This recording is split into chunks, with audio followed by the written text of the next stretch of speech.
are tastes, and tastes that are textures, and textures that are shapes, told in music and words. Our hero is Cameron Chameleon, and like all chameleons, Cameron can change the way he looks from the beautiful to the absurd. He is like a walking video, and the screen is his skin, and the video is of colors that are sounds, and sounds that are tastes, and tastes that are textures, and textures that are shapes. Let's begin.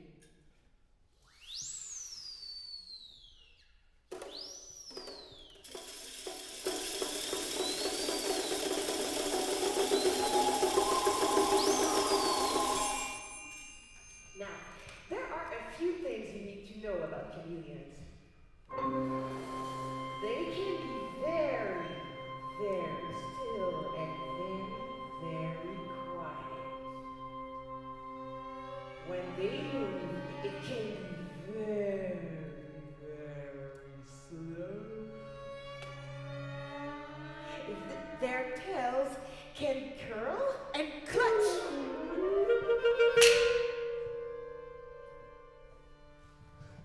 Their eyes can move in completely different directions, jerking this way and that. They can shoot out their tongue like a bow and arrow and whip it back in the back of an eye. But maybe the most amazing thing about chameleons is that they can change their colors at will. 1 minute, they might be very dull, and then they can become very bright. They can be pale blue, and then, just like that, deep, rich red. Grassy orange. Dark green, then gleaming, glistening silver.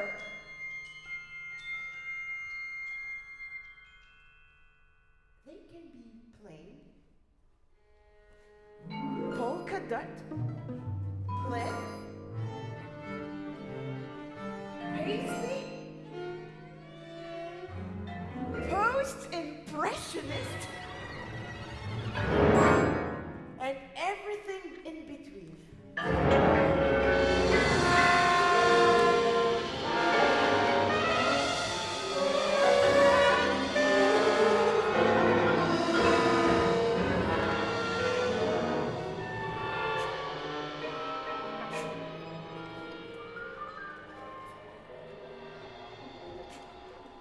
And sometimes, if they blend into the background just right,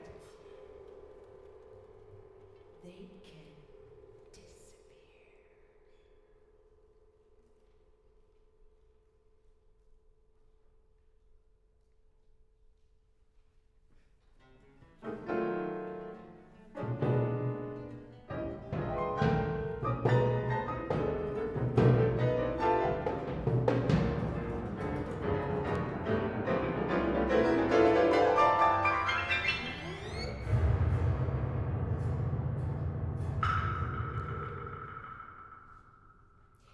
Cameron began each day with a hearty feast of jungle bugs.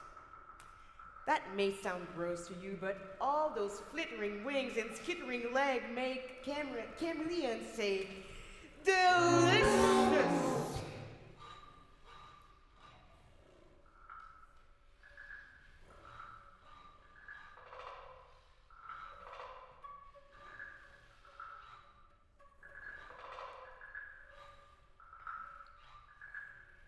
Crickets and stick bugs, beetles and leaf bugs, grubs, slugs, roaches and spiders, all in a tangle that Cameron slurped with his googly googly eyes. So many brilliant colors and amazing shapes.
Yellows and reds, as bright as traffic signs, shiny slicks and gleaming blazers, hues as exotic as azure and vermilion.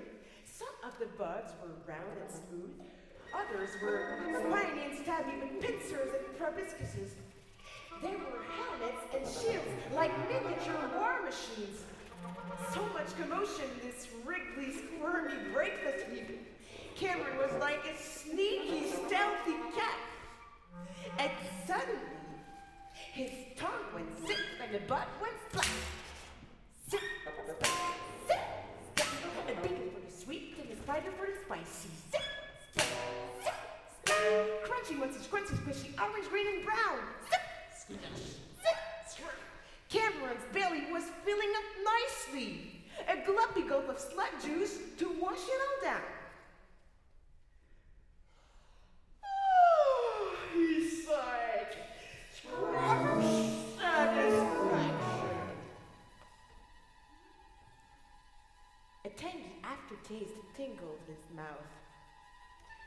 At first, the taste was bitter, acrid, pungent, sharp, like he had bitten into a hot pepper. Cameron could still feel the grit of the crunchy bud shells grinding between his teeth. But it gradually calmed down and became smooth and mellow like butter or chocolate or coconut cream pie. As the luscious flavor lulled in his tongue, Cameron noticed how short his shadow had become.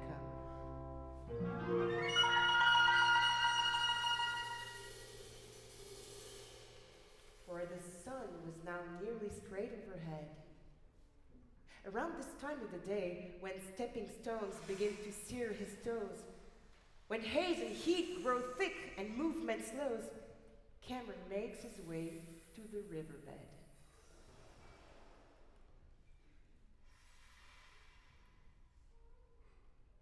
But this is not as easy as it sounds, for in the wild where predators abound, a lone chameleon is quite the hot attraction. At any time, a cuckoo hawk might strike, a shrike might swoop, a snake might snap, an unknown beast might catch a chameleon by surprise. And so, while on the move, they scan in all directions with their independent eyes.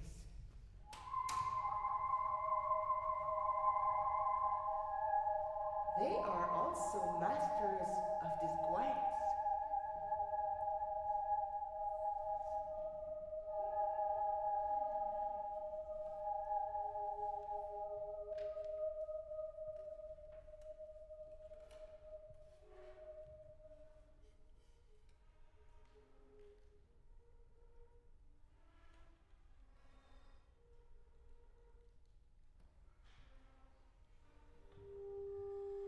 The first leg of the journey was between wispy strips of tall grass.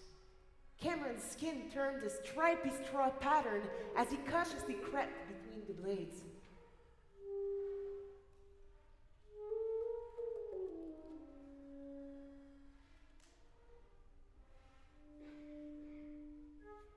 Bit by bit, the meadow thinned, and Cameron tried to be thick-skinned, for he was faced with just what he'd been fearing.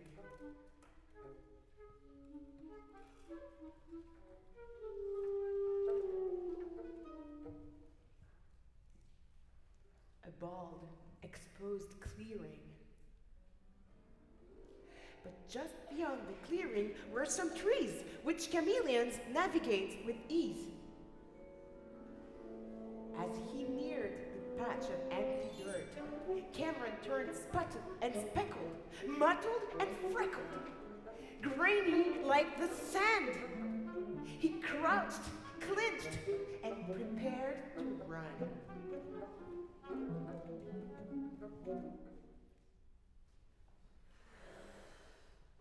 Ready, set,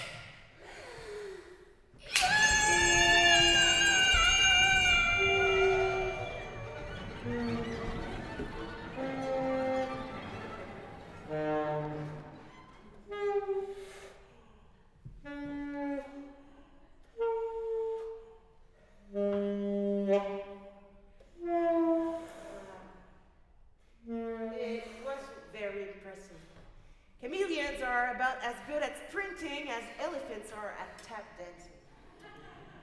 Fortunately, there weren't any predators around.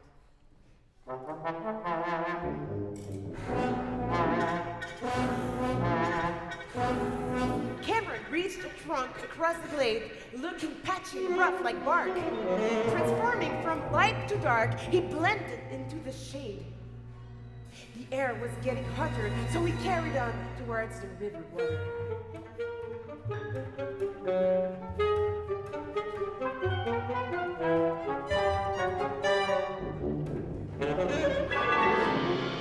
A little dip on a hot day is the best thing. Cameron turned a cool aquamarine as water gave his skin a shiny sheen. Snap! A twig broke into the woods. Cameron froze. His nervous eyes swiveled to peer behind. Whatever had cracked that branch might be eyeing him, thinking, "Lunchtime." I can see you, Cameron, but I bet you can't see me. He felt a wave of relief. That voice belonged to his good friend, Cornelia!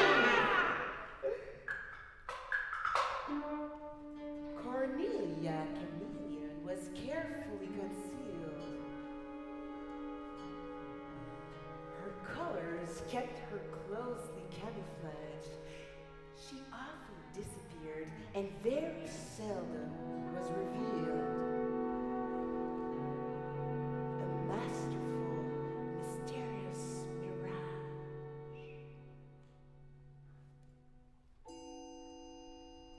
By deciding to speak, she had challenged Cameron to a match of chameleon hide and seek.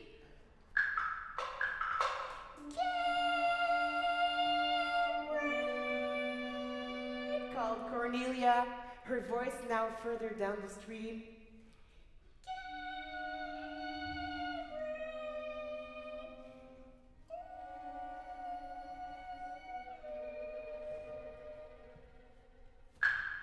He had to hurry, or she would vanish like a dream.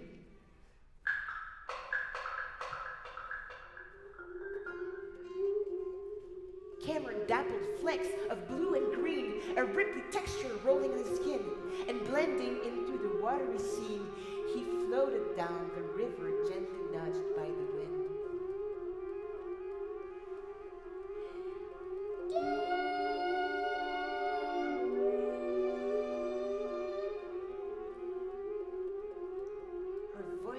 Growing closer, but it still seemed far away. He thought it must be coming from the land. He turned a light brown pattern where the rushes bend and sway, and stepped into the mud, then dirt, then sand.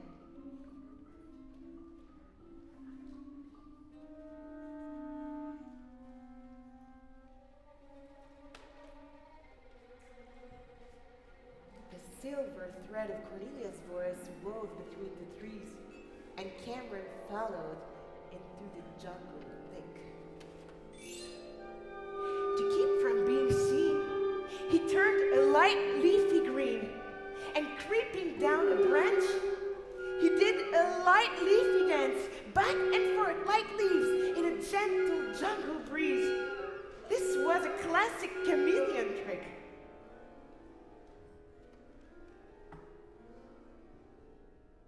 It was quiet now, and nearing the end of day. The jungle felt spooky, almost haunted.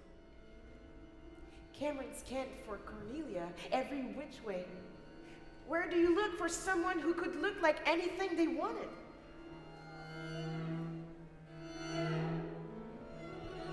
Ah! He cried triumphantly, for by his side one leaf was moving chameleon style, while all the others were still. I found you, Sly Cornelia! Your leafy dance revealed you! You found me, Cameron. It only took you all afternoon. They laughed and played, but just as they'd begun,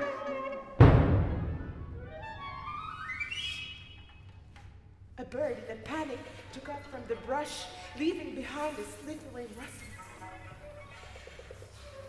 And then a terrified hush. Is that, whispered Cornelia? Is that trembled Cameron? And neither could finish the question, but they both knew it was Boo. Snake, the most fearsome chameleon predator of all.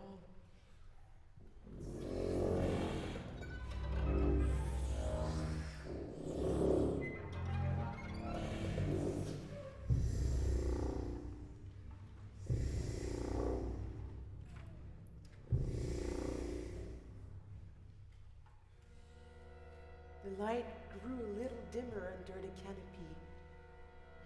But to Cameron and Cornelia, it was dark. Dark. Dark as midnight black. The air grew a little cooler in the shade. But to Cameron and Cornelia, it was cold. Cold. Cold as winter ice.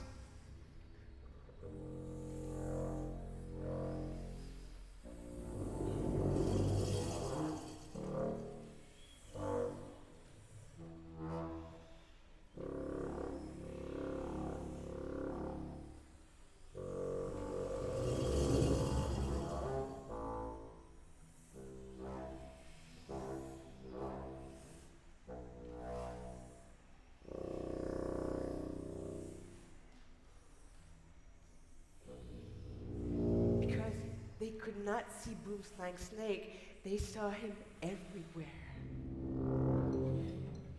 Because they could not hear Boomslang Snake. They heard him everywhere. Because they could not feel Boomslang Snake. They felt him everywhere.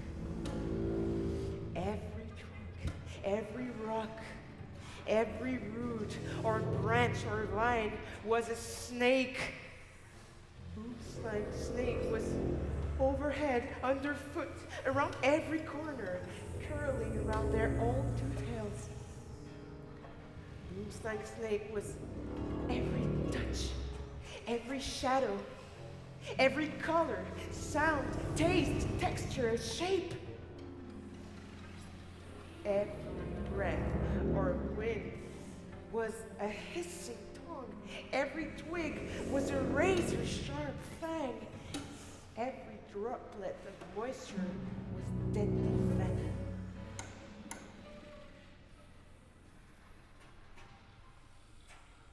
We have to hide, said Cameron. They crouched beside a tree and turned the color of its bark. The nervous buzz of black flies began to fill the evening air. Cameron and Cornelia were absolutely still. They heard another hiss, a little closer than before.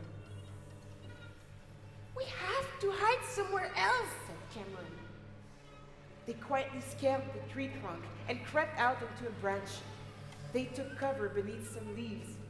They were absolutely still.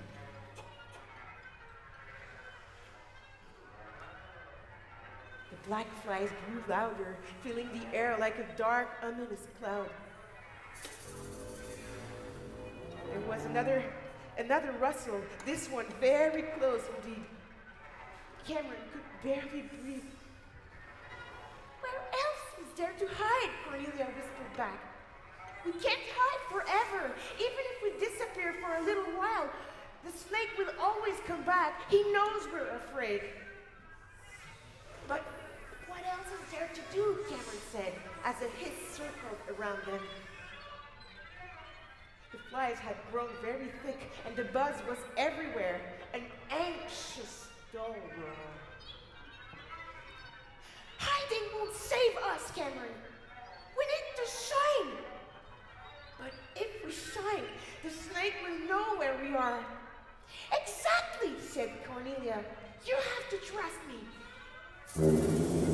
There was another hiss, this time right next to them. The flies were so thick they could barely see. The snake could be anywhere. There was no time. They had to act now. All of a sudden, Cornelia turned the most brilliant yellow you have ever seen. What are you doing? Said Cameron, incredulous. Come on, Cameron! It's time to shine!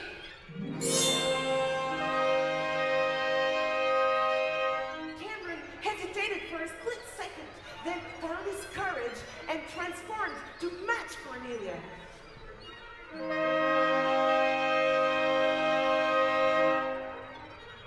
Two chameleons glared yellow on the branch like two spotlights in the dark.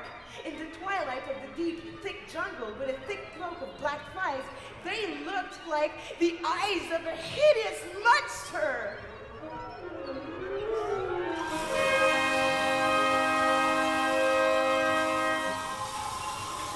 They clutched with their tails and shook the branches with all their might, as loudly and noisily as they could.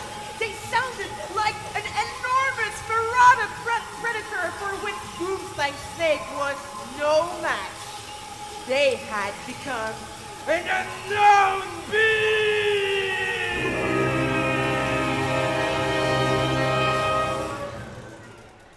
Somewhere in the bushes below, something more like a whimper than a hiss rustled frighteningly along the forest floor. Boomslang Snake slinked timidly away into the underbrush and was never heard from again. Cameron and Cornelia sighed with relief. They were safe.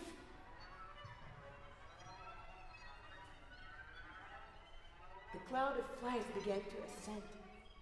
The chameleons followed them to the treetops.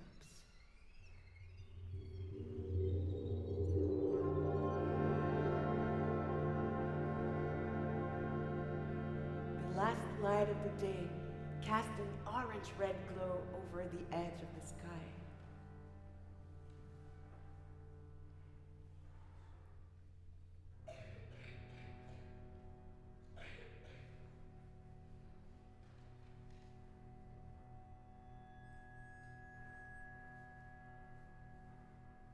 Night settled in, and the stars began to appear. Thank you, Cornelia, said Cameron. You saved me. I would never have known what to do. I also got you into trouble in the first place. You wouldn't have entered the jungle if it weren't for me. But if I hadn't entered the jungle, I would never have shone. I would have just kept hiding.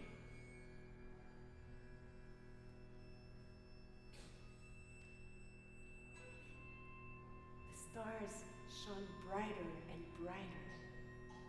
Millions and millions of them splashed across the dark vault of the sky in countless textures and shapes. Cameron and Cornelia twinkled and glowed and became like constellations in the night sky,